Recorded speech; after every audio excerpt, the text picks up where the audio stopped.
radiocaput.com. Estás conectado.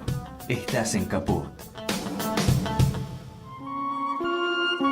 Y la culpa no era mía, ni dónde estaba, ni como decía. Somos nosotras. Soy la que pinta graffiti pidiendo justicia por todas sus amigas. Somos todas. No soy de sangre combativa, mi cuerpo soberana voy. Somos nosotras. Tanto que siente eufórica antes que histérica histórica. El programa de Nelly Minjersky en Caput, con la participación de Andrea Cuellar Camarena. Somos nosotras. Somos nosotras. Los martes a las 16 en Caput.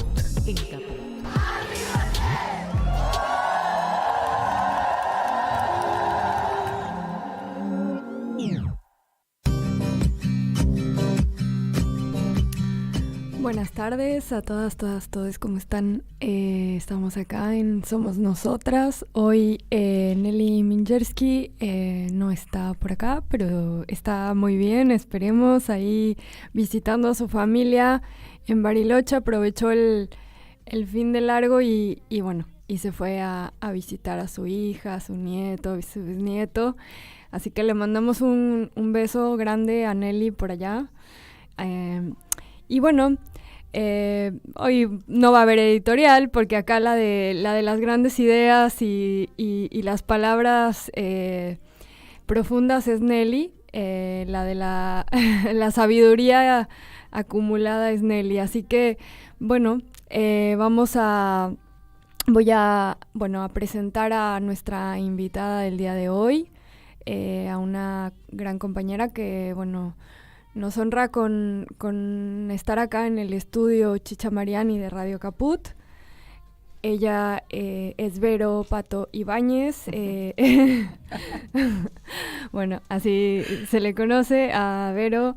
Ella es referenta de la Comuna 1 de Nueva Mayoría Frente Patria Grande. Muchas gracias, Vero, por estar acá. Bueno, muchas gracias por la invitación. Me sumo un beso enorme para Nelly. Me hubiera gustado encontrarla, pero está buenísimo volver a los afectos cada tanto. Yo que también soy de afuera, hoy más porteña que nunca, pero digo, tengo mucho, mis orígenes son mitad misioneras, mitad santafesinas, así que cada vez que puedo volver, vuelvo, así que me sumo a su... Bueno, y bueno, le vamos a decir a Nelly que otro día tiene que estar acá. Bueno, pero hoy, Nelly y yo queríamos conversar con vos, en tu lugar de referenta de este espacio que es el Frente Patria Grande, un espacio que, veníamos charlando fuera del aire, que tuvo su conformación en un momento histórico específico, ¿no? ¿Qué año exactamente? 2018, octubre de 2018. Octubre de 2018. Bien. Con, un contexto específico en el cual la participación política se hizo, como inminente, ¿no? Frente a un gobierno que empezaba a avanzar a desarticular, todo un sistema de protección de derechos, también, digamos, un andamiaje institucional, ¿no? Estatal, que sostenía ese sistema de protección de derechos de un Estado, diría, no neoliberal, sino un Estado de protección, ¿no? Social. Y ustedes, en ese contexto se conformaron, ¿no?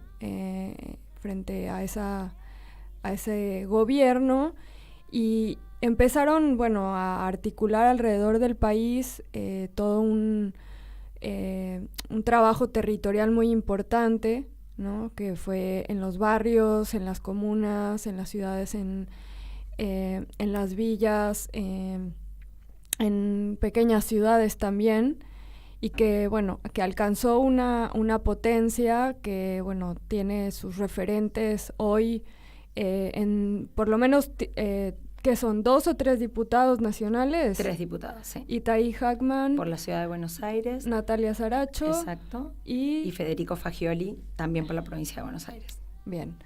Bueno, y bueno, nos interesaba charlar con vos porque, bueno, estamos también ahora en un contexto muy particular que es, bueno, un gobierno del cual, bueno, el Frente Patria Grande forma parte, ¿no?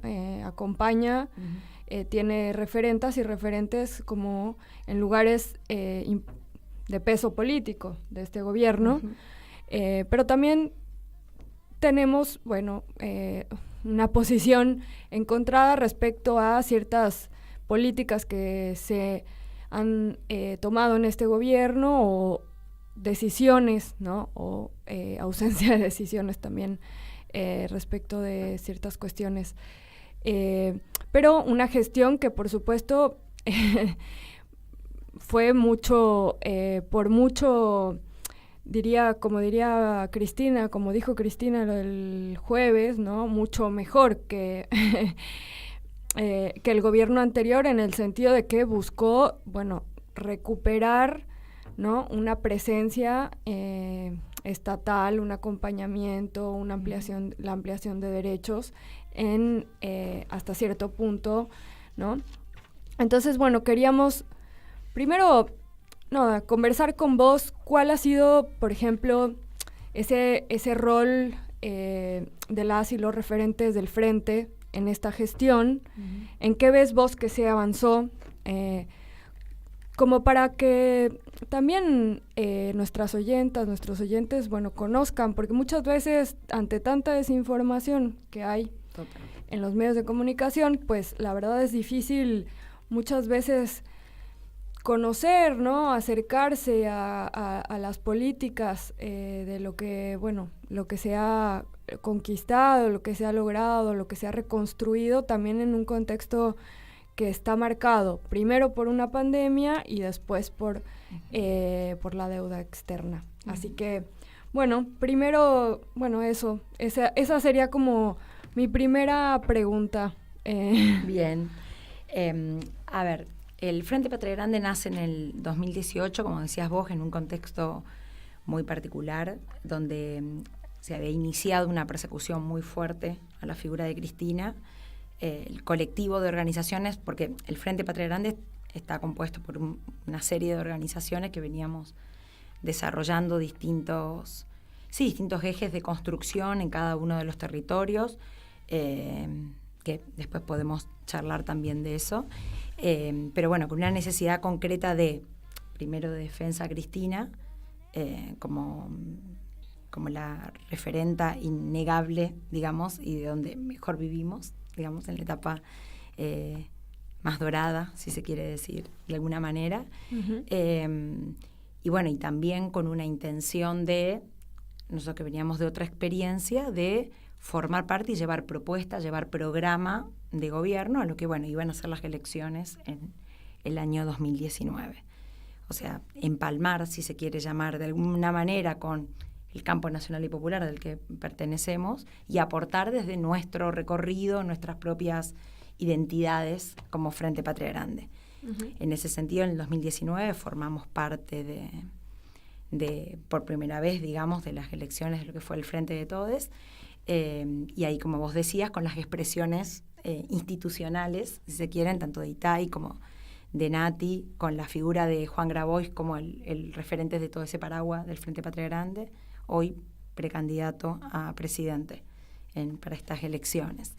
Un poco ese recorrido, nosotros lo que hicimos es poder aportar durante el año 2018 hasta el 2019 lo que nosotros llamamos un plan de gobierno, que eran ejes determinados, que es salud, educación y las 3T, tierra, techo y trabajo, y cómo pensábamos que podíamos aportar a una gestión, digamos, o a un gobierno que deje atrás los 4 años de macrismo desencarnado, que sabemos, si me permiten la expresión, se llevó puesta todas las políticas públicas que se venían desarrollando en los últimos años.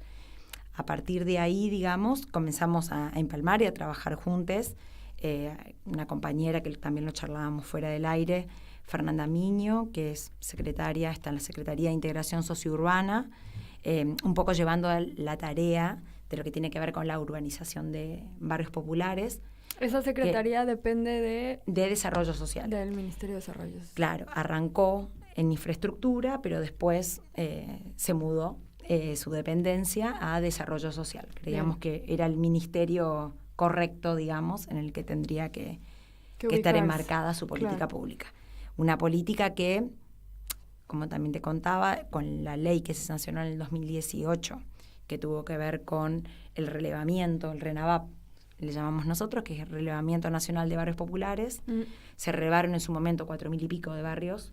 Este año se actualizó, tenemos 5.800 casi barrios populares en todo el país, exacto, con distintos formatos. Pueden ser villas acá en la ciudad de Buenos Aires, o pueden ser asentamientos, o tienen otras particularidades que en otras provincias son tanto para arriba, sino más horizontales. Claro. En su construcción, bueno, con la idea de urbanizar realmente esos barrios, que tengan un trazado de cloaca, un trazado de pavimento, calles, plaza, que puedan tener los servicios que tiene cualquier básicos, ciudadano. ¿No? Exactamente. Agua, luz, cloacas, electricidad, gas. Cosas mínimas para lo que nosotros llamamos una Argentina humana, que es nuestra... Ahora la campaña de Juan es por una Argentina humana, que es salir de esa lógica macrista del Dios dinero y de todo lo que tenía que ver con el enriquecimiento, sobre todo la lógica financiera, ¿no? A poner al ser humano y a la naturaleza en el centro. Entonces, a partir de ahí, bueno, ¿cuáles fueron nuestros aportes en distintos ámbitos? Como en la Secretaría, en la SISU, en la Secretaría de Integración Sociourbana. Y también llevando adelante otras políticas, como fue el Mi Pieza, que se desarrolló durante todo este año, que era que las compañeras de barrios populares que estaban atravesando distintas situaciones vinculadas a la violencia de género puedan mejorar sus condiciones de habitabilidad. Parece mentira, pero que una compañera pueda tener una ventana en su casa o tener un piso de material para tener a sus hijas. Claro. Eso desde el plano institucional. Y después, más también desde el plano, si se quiere, territorial, la tarea que llevamos adelante en nuestras casas populares, que le llamamos. Nosotros acá en la Comuna 1, que vos las mencionabas, tenemos en Constitución y en la 31. Para quienes no tienen tan en claro cómo es el entramado de la Comuna 1, va desde lo que tiene que ver con Puerto Madero, la máxima es exponencial, digamos, la especulación inmobiliaria, hasta el barrio de Constitución, Montserrat, San Nicolás, que es donde estamos ahora. Bueno, acá estamos en el límite, en realidad, entre Montserrat y San Nicolás, hasta la 31. Bien, Retiro. Entonces, es una mezcla, sacando la pancita de Recoleta, todo es Comuna 1. Bien. Una comuna que está arrasada, digamos, por ciertas particularidades, como todo el sur de la ciudad de Buenos Aires, que sabemos por gente en situación de calle, gente que vive o en villa o alquila una habitación por 40.000 pesos, una habitación de 2x2. Bueno, cada casa popular, cada básica, como le llaman otras organizaciones políticas, llevan adelante distintas tareas que tienen que ver con esto, ¿no? Con el entramado, que tiene que dar desde apoyo escolar, que sobre todo en la pandemia cumplimos un rol, como todas las organizaciones sociales y políticas, muy importante en el acompañamiento educativo de los pibes y las pibas que no estaban pudiendo ir a la escuela o que no tenían un celular, un dispositivo para conectarse a las plataformas, porque todos sabemos, esta gestión declaró de interés público todo lo que tiene que ver con las tecnologías de la información y la comunicación, y con un recurso eso se sacó. Entonces, bueno, todo lo que tuvo que ver con el pago de abonos y un montón de cosas para poder acceder a esa plataforma educativa se complicó mucho. Bueno, las organizaciones cumplimos un rol también muy importante ahí, las promotoras territoriales, tanto de violencia de género, acompañando situaciones, como promotoras de salud también. Sí, y de contención, ¿no? Que fue un contexto súper complejo. Muy complejo. Súper complejo, en el cual, bueno, especialmente en esos barrios en los cuales la mayoría de las personas vive de trabajos no formales, no se garantizaba incluso quizá el ingreso, ¿no?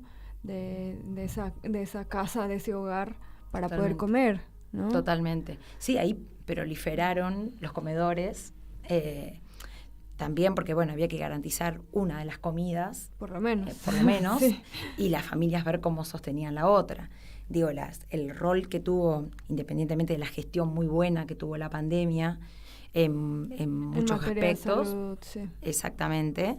Pero bueno, las organizaciones también acompañamos de alguna manera esos procesos sin ser el Estado, que eso me parece que también es importante destacar. Las organizaciones acompañamos, somos los nexos, nosotros siempre decimos que tenemos como que acercar los derechos, ¿no? Porque hay un gran desconocimiento, por lo que vos decías hoy, por cierta burbuja de comunicación en la que estamos también insertos. Uno puede reclamar los derechos que conoce que tiene. Entonces, los derechos se ejercen cuando se conocen. Bueno, un poco el rol nuestro también de las organizaciones fue hacer ese tipo de cosas. Con la IFE, que fue una excelente medida que se desarrolló en la pandemia, había muchas personas que no lo podían hacer el trámite. Claro, porque no estaban sabían, documentadas. No estaban documentadas, no tenían mensajitos para mandar ni plataforma para anotar. Celular, claro. Exactamente. Entonces las organizaciones llevamos adelante, digamos, una tarea acercando, si se quiere, al Estado, ¿no? Sí. De múltiples maneras. Y yo también te comentaba que desde el Frente Patria Grande llevamos adelante en la pandemia y que quedó para instalarse brigadas educativas, brigadas de salud, brigadas que se llevaron adelante sobre todo en el norte grande, vinculada al peso, a la talla de los pibes, poder acercar el sistema de salud a través de nuestros compañeros y nuestras compañeras médicas, pero nunca suplantando el Estado, sino acompañando. La idea de planificación de la que habla Juan todo el tiempo, ¿no? Esto, poder pensar una Argentina a corto, mediano y largo plazo y que sean políticas que se sostengan en el tiempo y que permiten un verdadero desarrollo, digamos, ¿no? Claro. O sea, acá me gustaría como detenerme. Hoy, en su campaña prepresidencial, Juan, postula este programa que vos decís. ¿En qué consistiría como este programa que abandera y que lidera el frente, Juan Grabois, en representación, de un frente muy amplio, que es este frente que agrupa a distintas organizaciones? Nosotros, con esto nosotros este año tuvimos la personería jurídica a nivel nacional, por eso también nos podemos presentar, podemos tener precandidato a presidente dentro del Frente de Todes. Nosotros tuvimos como un recorrido bastante largo para llegar a lo que nosotros llamamos el Plan de Desarrollo Humano Integral. Con esta lógica, vuelvo a repetir, de poner a la naturaleza y al ser humano en el centro, las políticas que confluyen en ese sentido. Vinimos trabajando en su momento con los programas de gobierno, del buen gobierno, con nuestro plan Marshall argentino, le llamábamos en aquel momento, y se fue cada vez perfeccionando más con los equipos técnicos para proponer un modelo de país que nosotros creemos que podemos, llevando las banderas de la tierra, el techo, el trabajo, la salud y la educación, poder tener esto que decíamos de una Argentina humana, una Argentina mejor, en la que quepamos todos. Porque hay un contrato que nosotros dijimos formando parte en 2019, ¿no? Cuando ganamos las elecciones, quiere empezar por los últimos, pero por errores no forzados y también por falta de voluntad en algunas cuestiones, no pudimos cumplir con ese legado de empezar por los últimos. Entonces, hay varios ejes de trabajo que uno sabe que no puede cumplir todo un programa en su esplendor, pero hay como puntos básicos que tenemos, que lo estamos manejando en la campaña, que Juan lo está repitiendo mucho, que tiene que ver con la tierra, techo y trabajo, que tiene que ver con 1 millón de lotes para poder, lotes con todos los servicios, por supuesto, que existen, que son reales, los equipos técnicos los tienen identificados, saben dónde, en un radio de 30 kilómetros, alrededor de las zonas urbanas, digamos, donde uno pueda tener un lote de 200, 500 metros cuadrados para poder tener su casa y el acceso a los servicios. También tiene que ver con poder hacer una reforma estructural del sistema educativo para que todos los pibes estén adentro del sistema, en la escuela, que es el lugar donde la contención es real, los entramados son reales y está muy vinculado también, cuando se habla tanto de la inseguridad, que Juan también habla en 3 planos, de la inseguridad también tiene que ver con eso, con tener a los pibes en la escuela y no ser presos, digamos, de otro tipo de ser soldaditos, tonto que se habla del narcotráfico y un montón de cuestiones. Bueno, tenerlos en la escuela, que puedan terminar la escuela, tengan una visión de futuro, de presente y de futuro. A su vez también poder reconocer, nosotros el año pasado presentamos un proyecto de salario básico universal que tenía que ver con un ingreso vinculado con la canasta básica alimentaria. En su momento eran 20.000 pesos, ahora, bueno, eso fue el año pasado, ahora ya la canasta básica alimentaria supera más de los 35.000, que era para varones entre 16 y 60 años y mujeres de 16 a 65, que puedan tener este salario que garantice, hablando mal y pronto, el morfi, digamos, de las personas, de las que no tienen ningún tipo de ingreso o de las que tenían un tipo de ingreso pero que no llegaban al salario mínimo vital y móvil, que pueda ser un complemento. Bueno, lamentablemente no se pudo avanzar en ese proyecto. Juliana Di Tulio en Senadores presentó un proyecto parecido, digamos, pero bueno, no llegó a discutirse por las cosas que ya conocemos, las particularidades del Congreso.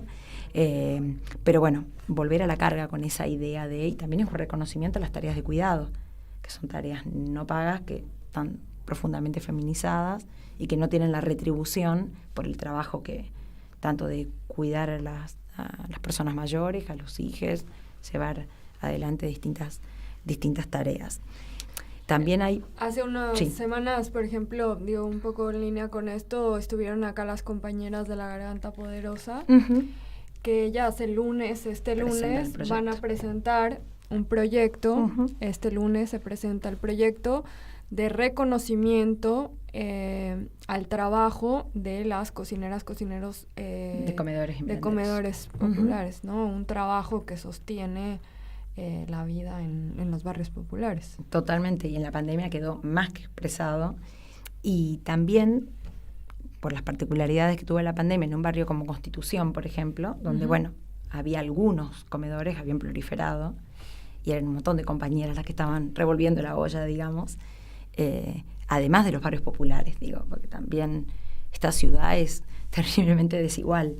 Entonces, en los lugares donde uno no pensaba que se necesitaban comedores, la pandemia, y muchos se mantuvieron, se siguieron llevando adelante. Entonces es fundamental, nosotros vamos a estar en esa presentación, porque es necesario reconocer esa tarea. Sí. ¿No? Bueno, dentro también de nuestro plan, algo que nosotros trabajamos un montón, viste que en el último tiempo se habla mucho de Argentina, la potencia que tiene por los recursos naturales que tiene, ¿no? El litio, bueno, etcétera, vaca muerta, cosas que, bueno, hoy se pueden explotar de alguna manera, porque, bueno, hubo una gestión, ¿no?, que lo puso en forma. Pero, bueno, lo importante es qué hacemos con esos recursos. Si es un extractivismo puro que se va y la plata no queda, Argentina en estos últimos años ha crecido un montón. Lo que pasa es que no ha habido el famoso derrame, entre mil comillas, no existió. Entonces, nuestra propuesta también es un esquema tipo YPF, digamos, ¿no? 50-51, en el porcentaje, ser dueños y dueñas de nuestros propios recursos. Claro. Que eso también marca un modelo de país que tenés. O seguís siendo el granero, tanto o de granos o de materias primas. Juan siempre habla de no al segundo ALCA, porque vienen por nuestros alimentos, vienen por el litio, vienen por los combustibles. Entonces, bueno, ¿qué hacemos con esos recursos naturales? Después, otro programa que tiene que ver con, obviamente, la especulación inmobiliaria, vamos a llamarla así. Plan Portugal le llama Juan. Él estuvo el año pasado haciendo una recorrida por Europa, tanto que hablan algunos iluminados e iluminadas de la derecha sobre cómo se vive en Alemania, cómo se vive en Portugal. Bueno, ciertas cuestiones que se pueden llegar a hacer en el país, que tiene que ver con gravar la vivienda ociosa, No puede ser que tengamos, por ejemplo, en la ciudad de Buenos Aires tantas personas en situación de calle que no tengan dónde vivir. Sí. Incluso en barrios como donde nosotros militamos, en Constitución, son todos hoteles, 40.000 pesos sale, entre 40 y 60 habitaciones de 2x2 donde vive una familia, y que están encima subyugados todos los meses a tener que presentar el recibo que le dan para poder recibir su subsidio habitacional, que requiere de, casi te cuentan las costillas, ¿no? Una trabajadora social que viene a ver si estás en calle realmente, si te puede dar el subsidio, que son 16.000 pesos. O sea, no alcanza ni siquiera para pagar esas habitaciones. Alquiler. Claro. Entonces, es una cosa inhumana. No se puede creer que nos pase eso. Y en nuestro plan de desarrollo humano integral, obviamente también está lo del no reconocimiento del acuerdo de la deuda. Hay un montón de puntos, pero te tiro algunos como claves, me parece a mí, en la lógica de tierra, techo y trabajo, ¿no? De poder disponer de los recursos que tenemos, los arrendamientos que se le hacen a los productores, que cobran 2 pesos y vos vas a cualquier góndola de supermercado o a una frutería y sale 10 veces más de lo que se le paga a un productor. Bueno, creemos que eso se necesita planificación, ¿no? Totalmente, sí, yo creo que se necesita planificación y hay un Estado que absorba el control de ciertos alimentos, ¿no? La producción, distribución y venta de un porcentaje de los alimentos de la canasta básica, ¿no? Para que, puedas garantizar un precio accesible a todas las personas de la alimentación, y además regular, ¿no? A su vez el resto del mercado, porque si no se hace imposible. O sea, como digo, muchas veces yo me pregunto cómo es posible que vivamos en un mundo en el cual nos parezca normal pagar lo que pagamos por la comida. Totalmente. Es una locura. ¿Cómo es posible que vivamos en un mundo en el que se tira comida, que se produce 10 veces la comida de lo que se necesitaría alimentar a nivel mundial? Entonces, y en un país que, como vos decís, produce la cantidad de alimento para que pueda alimentarse la población sin morir de hambre y ni estar en un estado de desnutrición y poder comer las 3 veces al día, no se puede seguir así. Es insostenible, ¿no? Me parece que ahí, o sea, el eje de la campaña tiene que ir ahí de manera muy, taxativa. Creo que, o sea, como dices, alimento, vivienda, y cómo garantizamos una distribución del ingreso, ¿no? A partir de una política que los recursos naturales sean algo que deja al Estado un recurso para poder invertir, ¿no? Invertir en políticas públicas. ¿No? Sí, y a su vez explotar los recursos no a cualquier costo, sino de una manera sustentable. Sí, ese es otro tema, porque podemos explotar los recursos naturales, pero hay un costo ahí para la población, para la propia naturaleza. Totalmente. ¿No? Ese es un punto en el cual, no sé si vamos a llegar todavía, pero hay que plantearlo, ¿no? Creo que es una discusión, ¿no? Todavía que está ahí, ¿no? Bueno, ahora Natalia Saracho está en Francia, por ejemplo, que está el foro de reciclado. Nosotros presentamos un proyecto de ley de envase con inclusión social, que también tiene que ver con eso, ¿no? Poder todo el trabajo que hacen los compañeros y las compañeras cartoneras, no solamente que tengan una mejor remuneración por el trabajo social que hacen, que está vinculado con lo reciclado, sino también que haya una tasa ambiental que paguen las empresas que producen los productos, digamos, para la redundancia, con plástico, y que bueno, y que haya una pequeña transformación, ¿no? Que se vaya transformando cómo se produce. Juan lo que siempre dice es, se habla mucho del gasto público y que eso incrementa el déficit fiscal y demás. Es el 1.5 del PBI lo que se pone para la política pública, y tenemos otras exenciones de impuestos enormes a las grandes empresas, que es del 4,5. Bueno, él dice, con lo mismo invertimos el 4,5 para política pública y el 1.5.9 de exención impositiva para las empresas. Bueno, es como invertir, ¿no? Que la economía no maneje la política, sino que la política maneje la economía. La planificación tiene que ver con eso, digamos. Son decisiones políticas que tomo y que están vinculadas con el impacto en la economía, el impacto en la política que llevo adelante. Pero no puede estar invertido. Sí, me parece que son hay dos cosas que estás planteando. Número uno es tener un programa, o sea, a largo plazo y a corto plazo de desarrollo federal, en el cual se contemple eso, ¿no? El crecimiento de todas las zonas, las regiones, ¿no? del país, el que puedas generar nuevos polos, ¿no? De crecimiento, de desarrollo, nuevas actividades productivas en ciertos lugares para que, bueno, no haya migraciones internas. Eso me parece que, digo, el programa en ese sentido es pensar cómo puedo desarrollar cada una de las regiones de la Argentina con sus potencialidades, ¿no?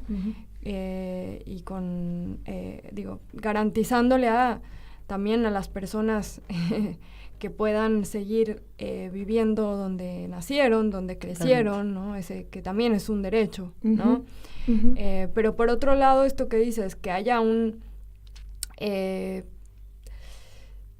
diría, una postura ideológica clara que tiene que ver con invertir, como decís, la lógica neoliberal que tiene que ver con que el mercado es el que rige, digamos, el derecho, las políticas, todo.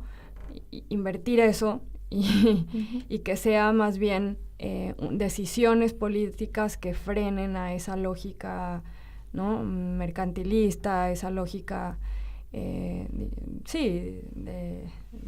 del homo economicus, ¿no? Tiene que ver con una claridad desde dónde nos paramos para pensar las políticas, ¿no? Es una decisión. Me parece que ahí tiene que ver con nada más que con la decisión. Y yo además me parece interesante esto que plantea Juan de decir, bueno, invirtamos, la inversión pública no es inversión pública, no es gasto público, ¿no? ¿Por qué pensarlo como un gasto? Además se construye sobre un sentido común, porque y eso se puede palpar en cualquier barrio, hablando con cualquier persona, estos son los planeros, estos son... Bueno, hay que comenzar a deconstruir también. La batalla cultural es la que tampoco se ganó. Entonces, la batalla cultural es la madre de todas las batallas. A partir de ahí podés discutir sobre ese sentido común no reflexionado, digamos, y dar esas disputas. Cuando se habla del salario social complementario, por ejemplo, que rápidamente dicen, tienen planes. No, el salario social complementario que reciben compañeros que están organizados en cooperativas y demás tiene que ver con un complemento a la tarea que llevan adelante. Esa lógica del planero, hay que discutirla. Lo que pasa que es en qué instancias también tenés porque los medios de comunicación replican, obviamente, entonces es como una lucha de pobres contra pobres. Te saco a vos para darle al otro. Y eso es una complicación, es una deshumanización total, digamos, de la política y de las cosas que se llevan adelante. Entonces me parece que ponerlo de nuevo en el centro y discutirlo, porque un poco nuestra idea de que haya paso dentro del Frente de Todos y poder explicar y dar cuenta de estos programas tiene que ver con eso, es perspectiva de país, en qué país estamos pensando, cómo hacerlo, digamos. Obviamente, te decía, no va a hacer todos los puntos, pero por lo menos puntos claves. Bueno, Cristina ha hablado de un acuerdo, ¿no? Un gran acuerdo nacional. Hay cosas que no... que deben ser, digamos, inamovibles. Después vamos viendo otras cuestiones, pero bueno, algo importante también es que de nuestro plan de desarrollo humano integral, que nosotros lo teníamos con este perfil de las 3T y la salud y la educación, nos encontramos, digamos, con Guado de Pedro en el Ministerio del Interior, que llevaba adelante un plan, una Argentina federal. Bueno, se pudo coordinar hace más de un año que se está trabajando articuladamente en distintas asambleas que se llevan adelante en varias provincias, con campesinos, con pymes, con gente de a pie, con docentes, con científicos, con intelectuales, y unir esas dos propuestas, ¿no? Un plan que viene trabajando Guado vinculado a la infraestructura, si se quiere, más a lo productivo, desarrollo productivo, y nosotros con políticas que tienen que ver más con las 3T. Entonces, me parece que en esos trabajos articulados hay que seguir poniéndole fichas, digamos, porque marcan un rumbo. Sí. En eso estamos, digamos. Veremos cómo... Sí, que siguen las siguientes semanas días. Van a ser sí, definitorias. Hasta el 23 de junio a las 23:59. De quién va a encabezar las listas, de quién va a sí. Pero para eso hay que discutir el programa. Sí. Digo, además de los nombres, que igual a la Argentina siempre le gustan discutir nombres y no representaciones, que me parece que es un poco, ¿no?, el kit de la cuestión. Uno tiene que discutir proyectos, programas, y qué representamos, qué representa de última cada persona, qué está atrás. La verdad que en ese sentido nosotros estamos muy contentos y contentas con la campaña que venimos desarrollando, porque te permite, nosotros empezamos en el mes de febrero, al menos contar a la gente, ¿no?, en qué Argentina pensamos, por dónde ir. Después se verá, pero al menos discutir programa, introducir nuevos debates o de cosas que por lo menos no se estaban hablando de nombres o de nada, digamos, ¿no?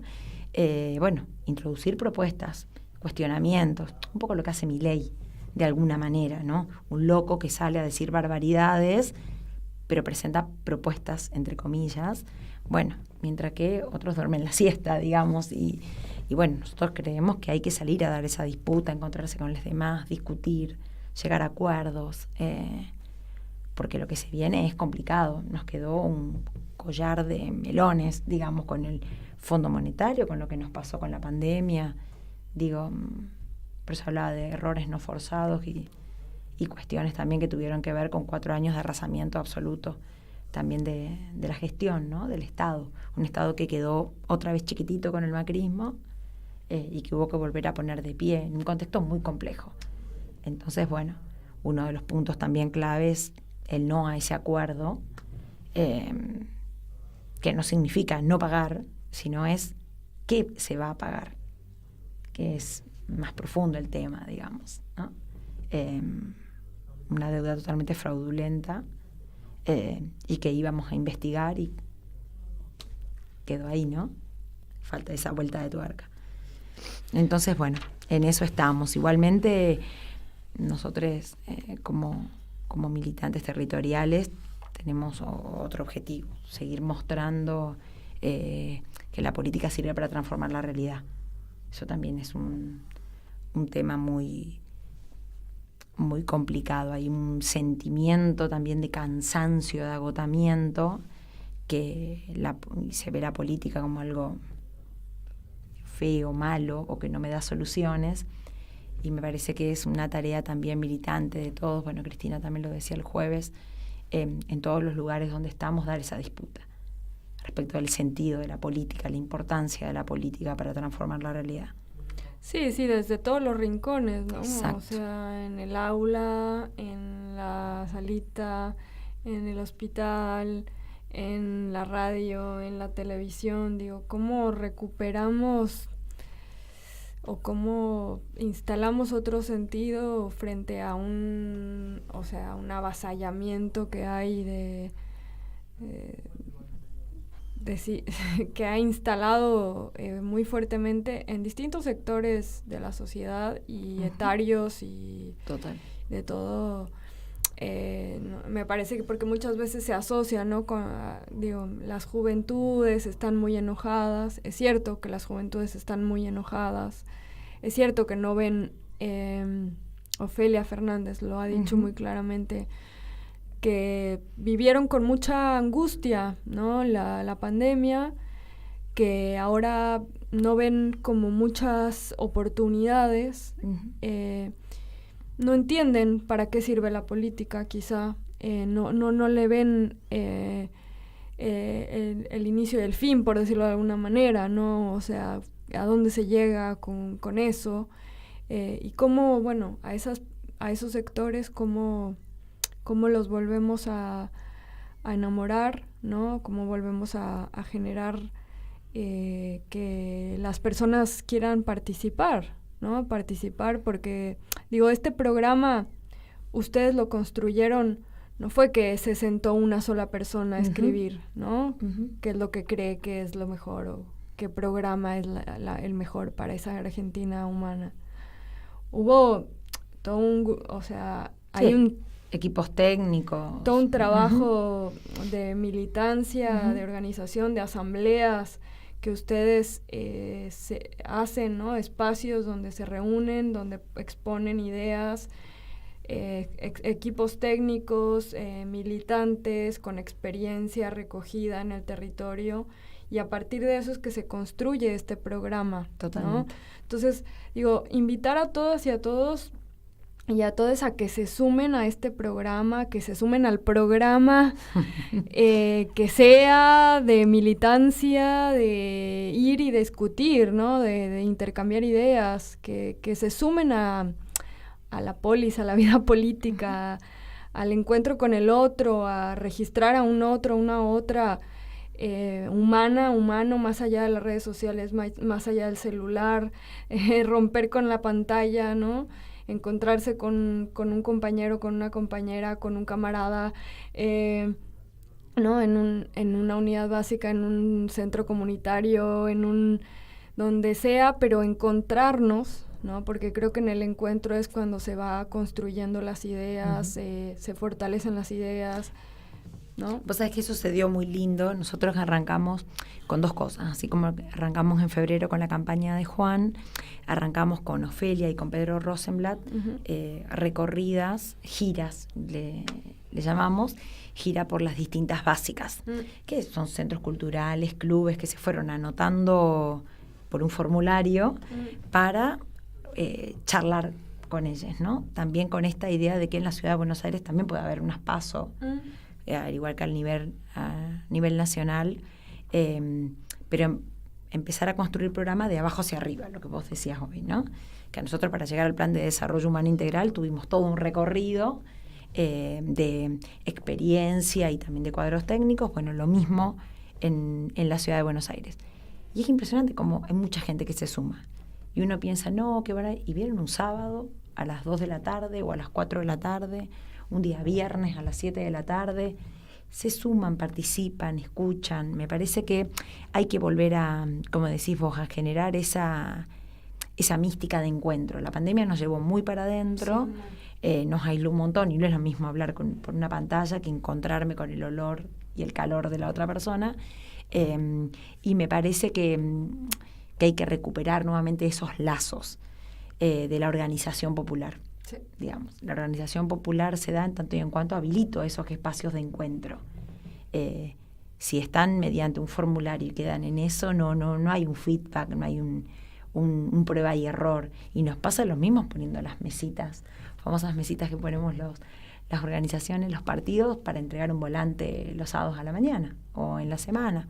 Poder intercambiar opiniones con los demás, poder encontrarte a ver quién es, contarle de quién se trata. Juan, una persona que estaba muy referenciada como referente y creador del movimiento de trabajadores excluidos y uno de los fundadores de la UTEP, de la Unión de Trabajadores de la Economía Popular, Y bueno, y presentarlo, digamos, también como un dirigente político, ¿no? Que parece que están escindidas esas dos cosas. Sí, lo social parece escindido de lo político, y eso se ve sobre todo en un sesgo de género, ¿no? Total. Las mujeres son así, dirigen comedores gigantes, organizaciones sociales, pero no son militantes políticas, no son referentas políticas. No, revuelven la olla, nada más. Bueno, imagínate que, digo, la conquista de Natalia Saracho, la primera diputada cartonera, representa algo. Cuando habla siempre de los tercios, ¿no? Bueno, el cupo de la representación que realmente tiene que tener el Congreso. No solamente de gente iluminada que pasó por una universidad, sino que tiene otras cosas para aportar también. Sí, otra experiencia Otra experiencia vital. Totalmente. Y eso me parece que enriquece mucho más el debate. Totalmente. Bueno, Vero, muchísimas gracias por haberte acercado el día de hoy. Fue un gusto conversar con vos. Ojalá que vuelvas por acá. Por supuesto, la verdad que gracias. Muy amena la charla. Bueno. Espero verte también. Te invitamos acá. Y bueno, por supuesto que nos hagan llegar todas las invitaciones que sean necesarias para que las personas se puedan acercar a las distintas ollas, espacios, debates, asambleas. Totalmente. Bueno, los invito a que entren a la página del Frente Patria Grande. Bueno. Ahí pueden descargarse el programa, pueden ver actividades por comuna. Está linda la página para poder mirar. Y obviamente sumar su aval si así lo desean. Bueno, perfecto. Bueno, muchas gracias, Vero Ibáñez, referente a la Comuna 1 de la nueva mayoría Frente Patria Grande.